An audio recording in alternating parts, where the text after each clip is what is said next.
Hi! Welcome back. అందరూ ఎలా ఉన్నారు? బాగున్నారా? మేమైతే చాలా బాగున్నాము. ఇది నిన్నటి వ్లాగ్ అనమాట. కార్తీక పౌర్ణమి స్పెషల్ వ్లాగ్ మీతో షేర్ చేసుకుంటున్నాను. కార్తీక పౌర్ణమి అంటే మాకు నోములు, పూజలు స్పెషల్గా అలా ఏం లేదు కానీ మార్నింగ్ ఇంక ఇలా నది స్నానం చేసి 365 ఒత్తులు వెలిగిస్తాం కదా, ఇంక అందుకే బీచ్ దగ్గరే స్టార్ట్ అయిపోయాము.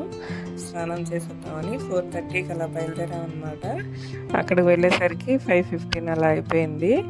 అప్పటికే ఫుల్గా జనాలు వచ్చారు. అంత పొద్దున్నే అంతమంది జనాలతో అక్కడ దీపాలు అవి వెలిగిస్తూ స్నానాలు అవి చేస్తూ చాలా బాగుంది చూడటానికి. మేమైతే అక్కడ దీపాలు అవి ఏం వెలిగించలేదు. లాస్ట్ ఇయర్ ఒకసారి ట్రై చేసాం అనమాట. అక్కడ దీపం వెలిగించడం కూడా కొంచెం కష్టం, అంటే ఎక్కువ గాలి అది వస్తూ ఉంటుంది కదా, అంత ఈజీగా వెలగదన్నమాట. ఇంకా అంత కష్టపడి వెలిగిస్తే ఒక్క నిమిషం కూడా ఉండదు, అంటే అలలు వస్తాయి కాబట్టి అక్కడ ఉండదన్నమాట. ఇంకెందుకు అంత కష్టపడి వెలిగించి సాటిస్ఫాక్షన్ లేకుండా అని చెప్పి అక్కడ దీపం అయితే ఏం వెలిగించలేదు. మాకు దగ్గరలో టెంపుల్ దగ్గర చెరువు ఉంటుందన్నమాట. ఇంక ఈవినింగ్ వెళ్ళి అక్కడ వెలిగిద్దామని చెప్పి ఇక్కడ పసుపు కుంకుమ అక్షంతలా వేసి స్నానం అది చేసి దండం పెట్టుకొని అయితే వచ్చేసాము. కానీ చాలా జాగ్రత్తగా ఉండాలి. అలలు అయితే చాలా పెద్ద పెద్దగా వచ్చాయన్నమాట. మాకైతే చాలా భయం వేసింది. మా హస్బెండ్ కూడా వచ్చారు, కానీ మేము చేసి వచ్చిన తర్వాత వస్తానని చెప్పి ఆయన కొంచెం బయట నిలబడ్డారనమాట. ఫస్ట్ అయితే మేము ఇద్దరం చేసి వచ్చేసాము భయంగానే. ముందుకే ఉండి ఏదోలా కష్టపడి 3 సార్లు ములిగేసి బయటకైతే వచ్చేసాం అనమాట. చాలామంది ఉన్నారు జనాలు, కానీ లాస్ట్ ఇయర్తో పోల్చుకుంటే ఇప్పుడు కొంచెం తక్కువగానే ఉన్నారేమో అనిపించింది నాకు. ఇంకా మేము స్నానం చేసిన తర్వాత ఇలాగ పసుపు కుంకాల వేసి దండం పెట్టుకొని ఇంటికైతే స్టార్ట్ అయిపోయాము. అప్పటికే 6:15 అలా అయిపోయింది అనమాట. ఇల్లు అది క్లీన్ చేసుకొని ఇంట్లో పూజ చేయాలి, అలాగే పిల్లల్ని కూడా స్కూల్కి పంపించాలి కదా, ఇంకా ఆ టైం అయితే సరిపోయింది. మార్నింగ్ అయితే నార్మల్గా టెంపుల్కి వెళ్ళి దర్శనం చేసుకొని వచ్చేసాము పిల్లలు స్కూల్కి వెళ్ళిపోయిన తర్వాత.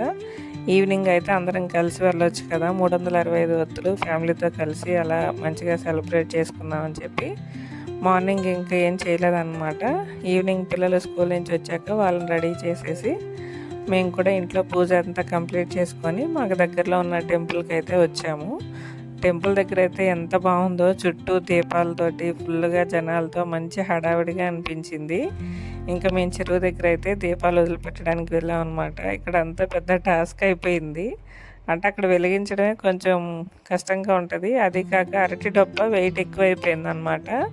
వాటర్లో పెట్టగానే అందులోకి వాటర్ వచ్చేస్తున్నాయి. ఇంకా మళ్ళీ అది తీసేసి కొబ్బరి చెప్పు ఉంటుంది కదా, దాంట్లో పెట్టి మళ్ళీ వెలిగించాము. మొత్తానికి 365 ఒత్తులు అయితే. మీ అందరూ కూడా మంచిగా పూజ చేసుకొని ఇలా 365 ఒత్తులు వెలిగించారో లేదో కామెంట్ చేసేయండి. ఎంత బాగుంటుందో కదా నైట్ టైం అలా వాటర్లో దీపాలు వెలుగుతూ తేలుతూ ఉంటే భలే ఉంటుంది కదా చూడటానికి. మేము కూడా ఇంకా అలా దీపాలు వదిలేసి కొంతసేపు అక్కడ మనస్ఫూర్తిగా దండం పెట్టుకొని తర్వాత తులసమ్మ దగ్గర రావి చెట్టు దగ్గర కూడా దీపాలు అవి వెలిగించేసాం అనమాట.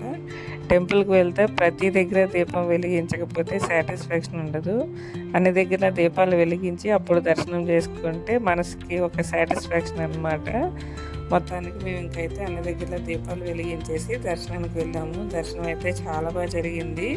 శివయ్యని ఎంత బాగా అలంకరించారో ఆ దీపాల వెలుగులో ఆయన చూస్తుంటే చాలా బాగుంది చూడటానికి. నిన్న టెంపుల్ దగ్గర జ్వాలా తోరణం, నక్షత్రహారతి ఇలా అన్ని పూజలు చాలా పూజలు దర్శనం ఇదంతా కంప్లీట్ అయ్యేసరికి 8:30 అయిపోయింది అనమాట. మొత్తానికి శివయ్య దర్శనం అయితే చాలా బాగా జరిగింది, చాలా హ్యాపీగా అనిపించింది. మీరు కూడా దర్శనం చేసేసుకోండి. ఆ శివయ్య అందరినీ చల్లగా చూడాలని మనస్ఫూర్తిగా కోరుకుంటున్నాను. మా కార్తీక పౌర్ణమి అయితే ఇలా కంప్లీట్ అయిందనమాట. స్వామి అమ్మవార్ల దర్శనంతో దర్శనం అయిపోయినాక కొన్ని పిక్స్ అవి తీసుకొని ఇంకా అక్కడ కొద్దిసేపు కూర్చొని ప్రసాదం తినేసి ఇంటికి స్టార్ట్ అయిపోయాము. ఈ వీడియో అయితే ఇంతే. వీడియో నచ్చితే లైక్ ఇచ్చి ఛానల్ సబ్స్క్రైబ్ చేసుకోండి.